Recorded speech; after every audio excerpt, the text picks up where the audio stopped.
on va continuer à voir l'histoire. On va surtout écouter Yasmine nous raconter la fin de l'histoire. Mais avant, je voudrais faire une petite parenthèse parce que les enfants là qui ont témoigné nous ont dit que ils ressentaient des choses qui n'étaient pas forcément très agréables, hein. On a des élèves qui nous a dit que c'était pas voilà quelque chose de sympathique de se faire traiter, insulter de cette manière-là. Et du coup, on voulait en profiter au travers de ces histoires pour faire une petite parenthèse sur ce qu'on appelle les émotions. Alors, je voulais vous expliquer en gros ce que c'était qu'une émotion. Une émotion, c'est une réaction spontanée, quelque chose qu'on ressent dans notre corps et qui va produire des sensations.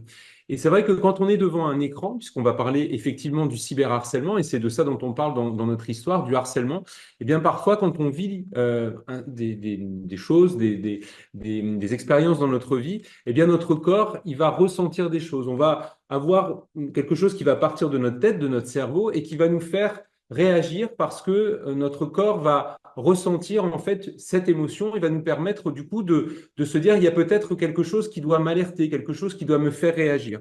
Alors on a tendance à considérer qu'il y a donc un certain nombre d'émotions, on va les voir un petit peu plus tard, et il faut considérer donc ces émotions comme une espèce de signal que notre cerveau nous envoie pour nous dire quelque chose.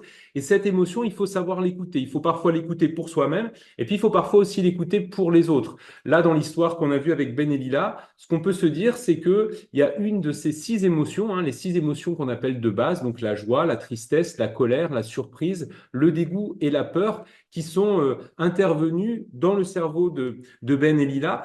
Et peut-être qu'on peut se dire que dans cette situation, il y en a eu deux en particulier, on peut se dire que Lila, elle a été très triste de se faire insulter comme elle l'a été par les autres élèves de la classe. Et puis on peut se dire aussi qu'elle a pu être en colère de se rendre compte que ses amis, normalement ceux qui devraient pouvoir l'épauler et qui devraient la soutenir dans la classe, n'ont pas été au rendez-vous. Il n'y a que Ben qui a été présent, qui a été témoin de la situation et qui lui a apporté secours. Et je pense que c'est une histoire importante de se dire que quand on voit que des élèves dans la classe ne vont pas bien, quand ils sont tristes, quand ils ont la tête un peu baissée dans la cour de récréation, quand ils pleurent parfois, et ben c'est peut-être d'aller demander comment ça va, qu'est-ce qui se passe, pour pouvoir en parler à un adulte de confiance.